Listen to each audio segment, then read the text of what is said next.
Salut à tous, c'est Manu pour RCF1. Aujourd'hui, on va faire une petite présentation du variateur Hobbywing Xeron XR10 Pro Elite G2, donc en partenariat avec iModel qui nous prête ce variateur pour faire nos tests. C'est le variateur qui m'a servi d'ailleurs à faire la test de la Charisma. Donc on va regarder un petit peu toutes les caractéristiques de ce vario, et puis on va parler un petit peu de la gamme Hobbywing. On viendra un petit peu plus tard dans une prochaine vidéo sur le XR10 jeu stock, qui est du coup le plus bas de gamme de la série. Je vous parlerai pas forcément d'ailleurs du XR10 stock spec, donc qui est à 80 ampères, qui a les mêmes caractéristiques, enfin à part la puissance en fait, j'ai délivré, mais enfin pas le délivré, mais encaissé, mais qui sinon en termes de réglage est exactement la même chose. Le Just Stock lui, pas tout à fait la même carte de programmation, donc on fera une petite présentation séparée pour le Just Stock. Donc pour ce XR10 Pro G2, donc vous voyez, il est livré dans une petite boîte comme ça. Donc c'est un variateur de 160 ampères, bien sûr en 2S, essentiellement recommandé pour les modèles 1/10. Voilà, il n'y a pas grand chose d'autre sur la boîte. On va regarder un petit peu ce qu'il y a à l'intérieur.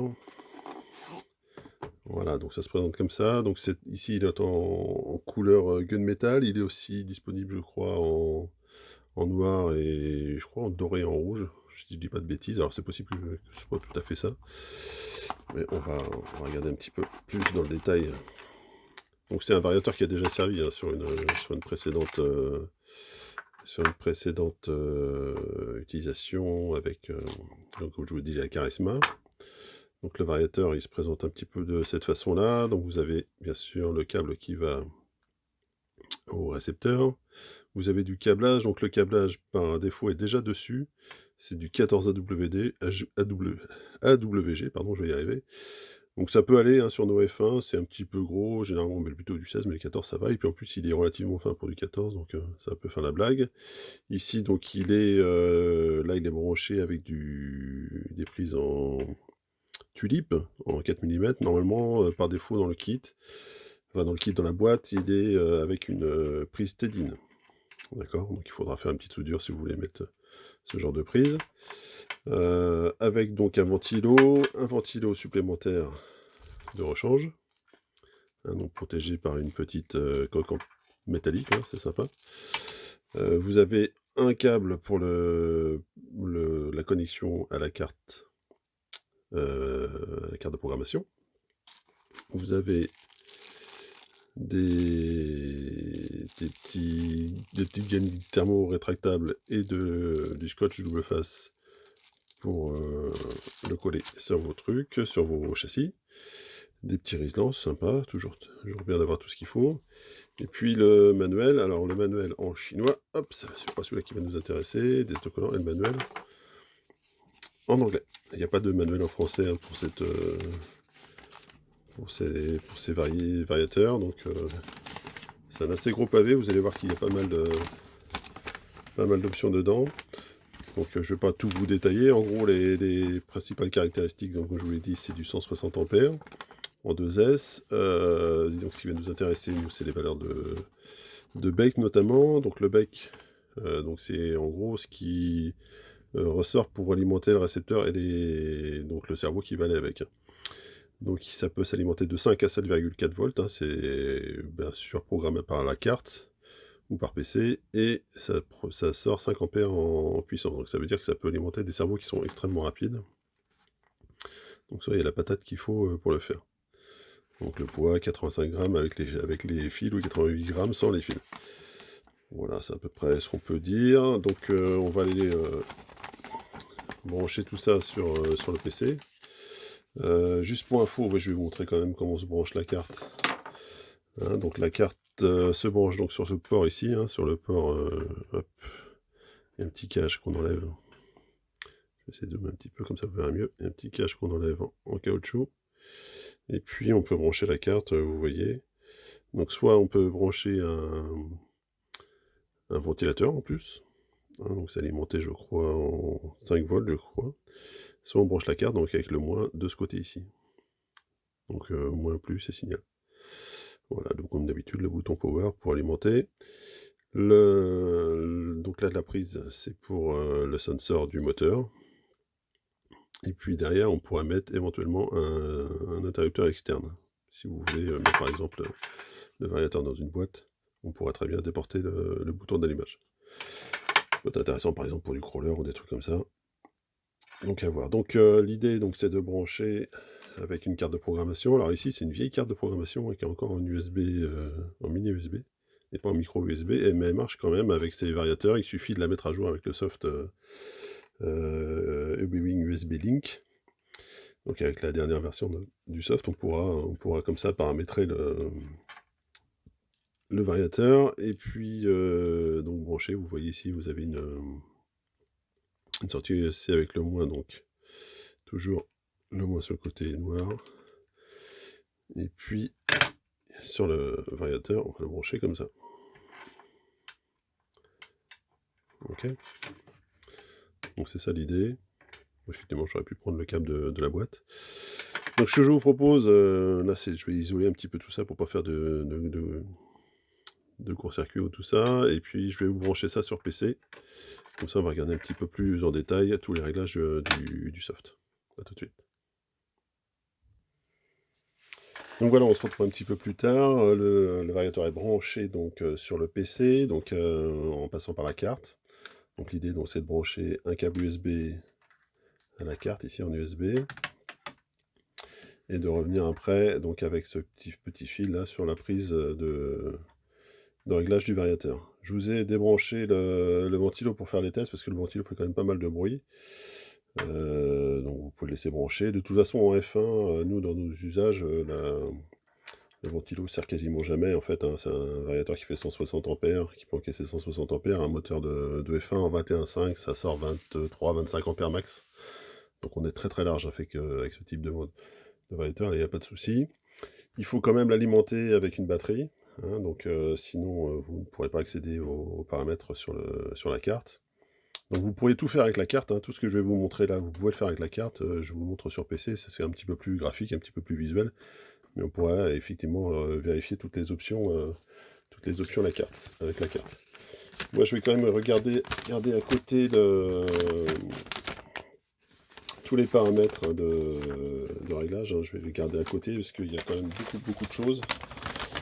Et des fois comment ça s'appelle, la traduction en anglais est pas évidente, parce qu'il y a quand même des options qui sont un petit peu redondantes dedans. On va y revenir. C'est un logiciel qui est assez pointu, hein, donc il y a vraiment pas mal de choses à régler sur ce variateur. Donc une fois tout est branché, connecté au PC, donc le logiciel de UBWing est lancé.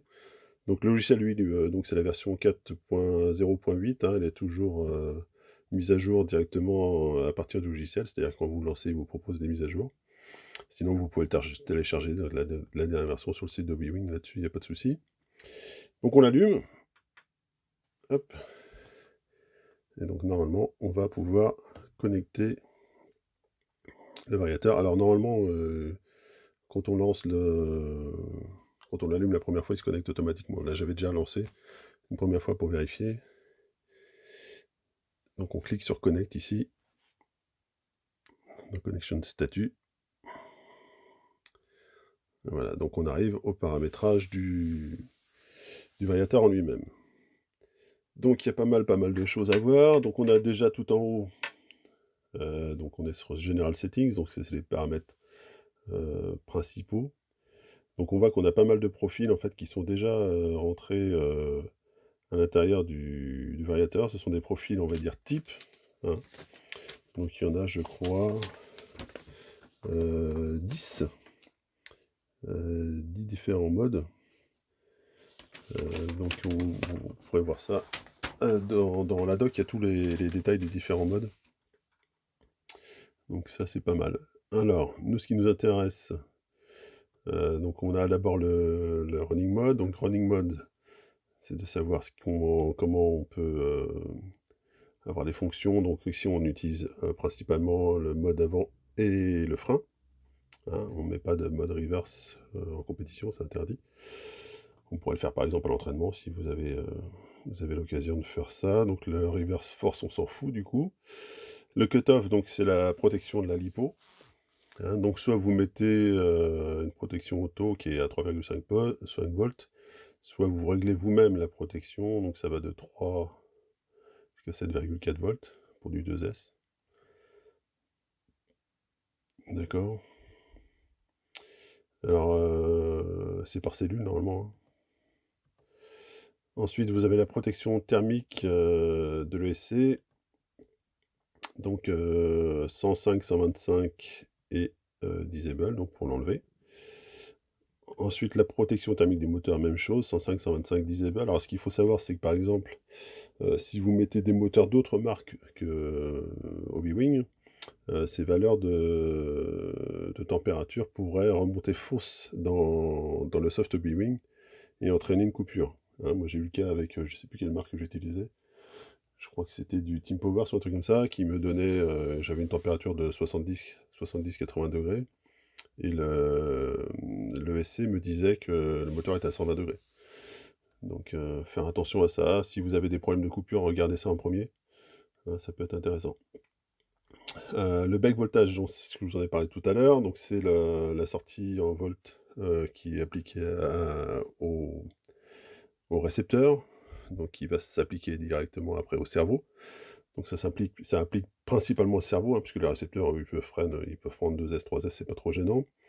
Les cerveaux, par contre, suivant l'âge de votre cerveau, faire très attention, bien vérifier que votre cerveau peut encaisser le voltage que vous lui mettez. Hein. Hein, par exemple, les vieux Savox, les 1251, ils prennent pas plus de 6 volts. Les cerveaux récents, maintenant, on les trouve quasiment tous en 7,4 volts. Donc voilà, c'est réglable entre 5 et 7,4, sachant que bien sûr, hein, sur les nouveaux cerveaux, plus vous mettez de volts, plus ils sont rapides. Donc ça peut avoir son influence. Remote off, donc c'est la possibilité d'éteindre le variateur à distance. Donc c'est en gros en restant sur le frein pendant 6 secondes, ça va éteindre le variateur. Donc à éviter en compétition, on ne sait jamais, hein, ça peut arriver de rester un petit peu sur le frein. Donc voilà. Le mode sensor, donc là vous avez deux réglages, donc full censored et hybride. Donc le full sensor, en gros, c'est réservé pour les moteurs 2 pôles, c'est ce qu'on utilise la plupart du temps. Hein. Voilà, donc c'est pour les moteurs standards. Et le sensorless ou hybride, censored, sensorless ou hybride. D'ailleurs, il me semblait qu'il y avait 3 options là-dessus. En gros, la version hybride, ça va être surtout utilisé pour des moteurs à 4 pôles, qui sont quand même branchés avec un sensor. C'est-à-dire qu'en fait, au démarrage du moteur, il va utiliser le sensor, et puis quand le moteur va prendre des tours, il va passer en mode sensorless. D'accord? Donc à ne pas utiliser avec nos moteurs, deux pôles, ça n'a pas trop d'intérêt. Ensuite, la rotation du moteur, donc là, on a counterclockwise ou clockwise. Donc c'est le sens des aiguilles d'une montre ou le sens inverse des aiguilles d'une montre. Donc ça, c'est pour inverser le sens de rotation des moteurs. On va aller un petit peu plus loin maintenant dans le throttle control. Alors, donc on arrive au throttle rate control. Donc c'est réglable de 1 à 30, en gros, ça limite la réponse à la gâchette, en gros. Donc plus vous montez une valeur haute, plus vous avez une réponse rapide, hein, de la gâchette, plus vous mettez une valeur basse, plus la réponse sera lente. Le throttle curve, donc on peut le mettre en linéaire ou customized. Donc customized, ça vous permet par exemple de faire une courbe comme ça, un petit peu d'expo, on va dire. Ça peut être intéressant, par exemple, si vous voulez une courbe progressive de montée des gaz. Ça peut être un deal intéressant. Sinon, la plupart du temps, nous en F1, enfin moi en F1, je préfère le laisser en linéaire. Hein. Neutral range, donc 4, 6, 8%, par défaut il est à 6%, en fait c'est la valeur autour du neutre de votre radio. Donc pour pas que les mouvements, on va dire, parasites qu'il pourrait y avoir sur la gâchette, déclenche tout de suite quelque chose. Il y a une petite zone neutre. Voilà, donc c'est à vous d'affiner ça. Et puis suivant la sensibilité de la radio aussi. Coast, alors Coast, en fait, ça c'est réglable de 1 à 20%, donc ça, en gros, ça correspond à une espèce de valeur qui va éliminer le frein moteur. Donc quand vous lâchez les gaz, quand vous remettez au neutre, par défaut, en fait, c'est le moteur qui va directement prendre son frein moteur, hein. Donc si vous ne voulez pas, si vous trouvez par exemple votre moteur a trop d'aimantation et qui freine trop la voiture, vous pouvez mettre un peu de Coast, en fait, ça va laisser un tout petit filet de gaz, vraiment tout léger, qui va permettre d'avoir une plus grande roue libre, par exemple, si vous voulez rentrer dans un virage, si vous voulez rouler plus enroulé, etc. Donc c'est réglable de 1 à 20% de gaz. D'accord? Donc c'est la valeur que vous laissez avant d'arriver au neutre. Le PWM Drive Frequency, donc là c'est pareil, c'est le... Enfin c'est pas pareil d'ailleurs, c'est la fréquence d'impulsion qui est envoyée au moteur. Donc c'est ce qui remplace un petit peu avant le punch, c'est ce qui s'approche le plus de punch dans les anciennes versions. Donc ça va de 1K jusqu'à 32K. D'accord, la valeur par défaut c'est 2K, en fait c'est la valeur qui est le plus utilisée en stock. Donc en gros, moins vous avez de drive frequency, donc 1K, 2K, 4K, plus vous allez avoir de couple à la remise des gaz. Et plus vous montez en drive frequency, plus vous vous retrouvez à avoir quelque chose de plus souple, de plus fin. Donc ça c'est à tester suivant vous les moteurs, suivant les packs aussi, les packs d'accu, la puissance, enfin la décharge qu'ils peuvent avoir pour le moteur. Donc généralement nous en F1 on roule en 2K, voire 1K pour les moteurs un petit peu asthmatiques où il y a besoin de couple, ou les petits circuits où il y a besoin de beaucoup de relance. Ça peut être intéressant. Ensuite, softening value. Donc c'est plutôt, comme ils le disent, utilisé en modifié. Donc c'est en fait une valeur qui permet d'adoucir en fait le début de la remise des gaz, hein, qui fait alors pas tout à fait de l'expo, mais qui va vraiment en fait permettre de remettre les gaz vraiment de manière douce, surtout en mode, hein, parce qu'en mode les moteurs sont très très violents. Donc les premiers en fait départ de gâchette qui sera réglé d'ailleurs avec ce softening range. Donc c'est les pourcentages de la gâchette qui permettent d'obtenir ce pourcentage de softening value. Ça va adoucir en fait la remise des gaz sur cette valeur-là. Donc par exemple de 0 à 30% de la gâchette, on va dire que on va adoucir de 25% les gaz. Je veux dire quelque chose après, ça c'est forcément des outils qui sont plus utilisés en mode qu'en stock, parce qu'avec les petits moteurs, forcément en stock on va avoir besoin de la patate tout de suite. Mais en mode c'est très très intéressant. Donc voilà pour les valeurs de mise des gaz. On va regarder un petit peu maintenant les valeurs de frein. Donc comme ça, vous voyez un petit peu. Donc le drag brake, eh ben, c'est le frein moteur en fait, c'est dès que vous lâchez les gaz, ça freine de telle et telle valeur de frein. Donc vous voyez, moi par exemple, je roulais en ce moment avec la Charisma, je roulais à 30% de drag brake. Ça pour le Lindor, c'est pas mal. Le pourcentage de force du frein, donc là c'est pareil, c'est le maximum de frein que peut donner le variateur. Donc je ne sais plus les valeurs. Ça va de 0 à 150%. Je ne savais pas qu'on pouvait mettre plus de 100%, donc la valeur par défaut c'est 100%. Après on verra qu'il y a dans le brake control, il y a une option qui permet d'éviter le blocage des roues par exemple, enfin, qui diminue en fait le blocage des roues. L'initial brake force, donc c'est en fait la première valeur de frein qu'on va mettre quand on va toucher la gâchette des freins. Donc par défaut, il vaut mieux partir sur la valeur du drag brake, puisque par exemple là, le drag brake est à 30%, dès que je lâche les gaz c'est 30%, et puis après les freins vont continuer de 30, 31, 32, etc. Le brake rate control, alors ça c'est un peu plus compliqué. C'est un petit peu la même version que le softening dans l'autre. c'est la réponse, c'est pareil, c'est un peu la réponse du frein. Donc plus vous allez monter, plus la réponse sera rapide, plus vous allez diminuer, et moins ça sera rapide à avoir du frein.